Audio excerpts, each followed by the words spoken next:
Madam President, Excellencies, distinguished members of the General Assembly, I bring to you the greetings of 1.3 billion plus people from the world's largest democracy.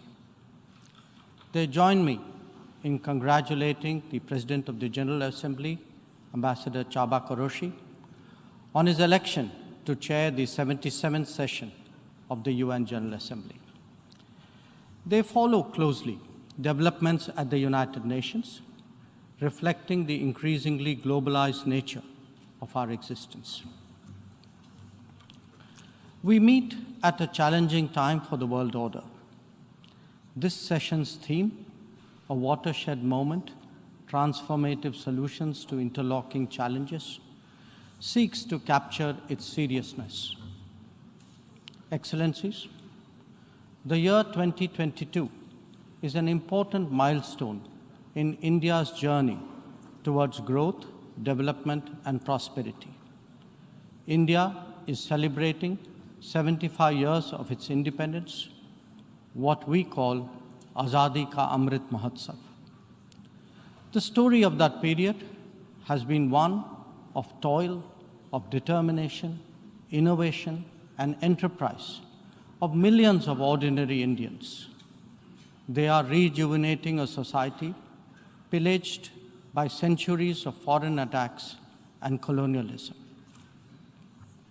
And they are doing so in a democratic framework whose steady progress is reflected in more authentic voices and grounded leadership.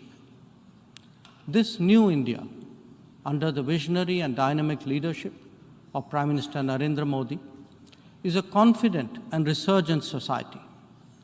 Its agenda for our centenary will be achieved through the 5 pledges that we committed to on our Independence Day. 1, we are resolved to make India a developed country in the next 25 years. For the world, that creates more capacities for global good. 2, we will liberate ourselves from a colonial mindset. Externally, this means reformed multilateralism and more contemporary global governance. 3, our rich civilizational heritage will be a source of pride and of strength. This includes care and concern for the environment, so ingrained in our traditional ethos. 4, we will promote greater unity and solidarity. This expresses a coming together on global issues such as terrorism, pandemics, or the environment. And 5, we will instill consciousness of duties and responsibilities. This applies to nations as much as it does to citizens. These 5 pledges affirm our age-old outlook that sees the world as one family. We believe that national good and global good can be entirely in harmony. It is this conviction that led us to supply vaccines to over 100 nations.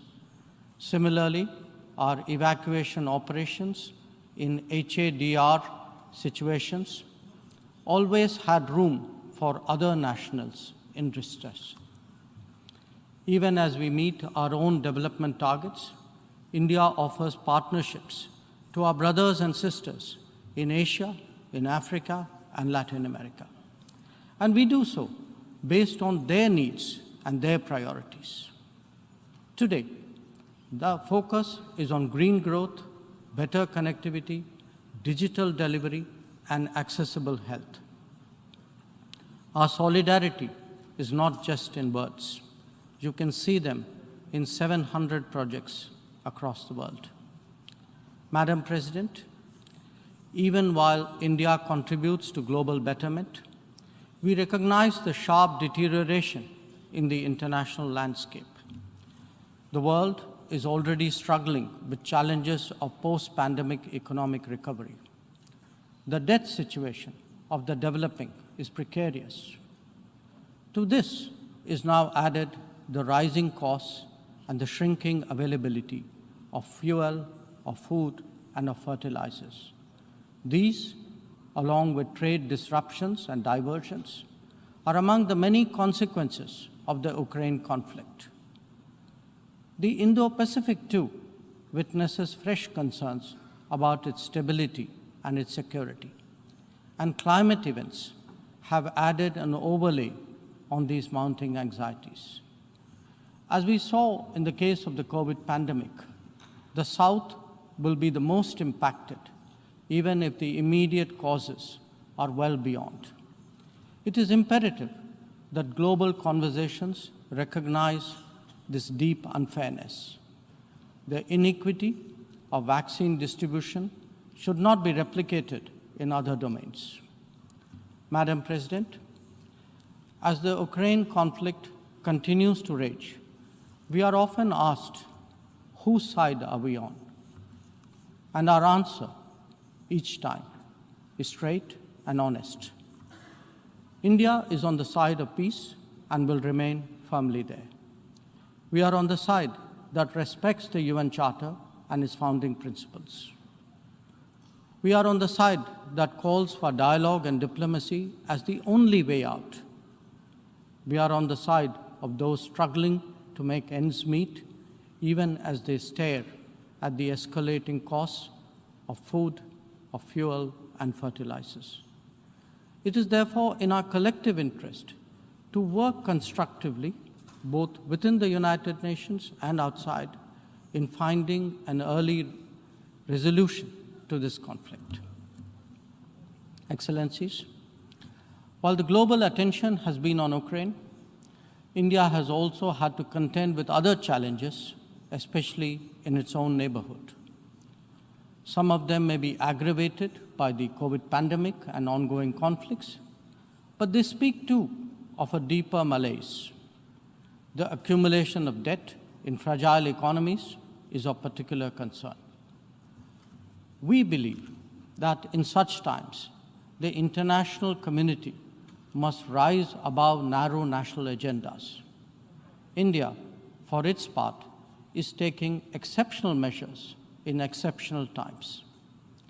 We do so when we send 50,000 metric tons of wheat and multiple tranches of medicines and vaccines to Afghanistan.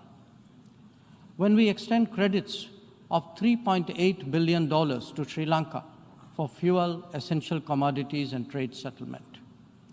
When we supply 10,000 metric tons of food aid and vaccine shipments to Myanmar.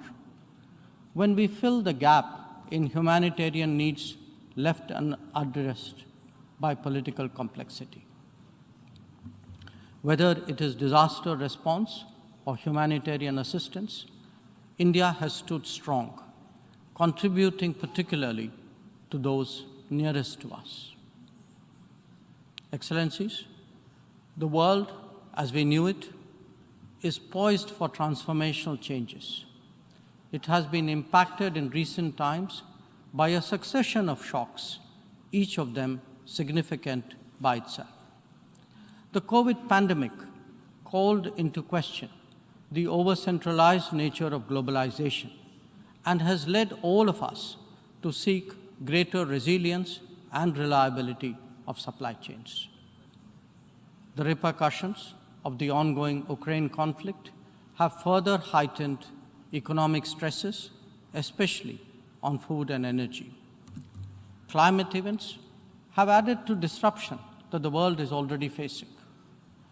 As for the promise of technology, it has certainly multiplied our capabilities, but also added to our vulnerabilities.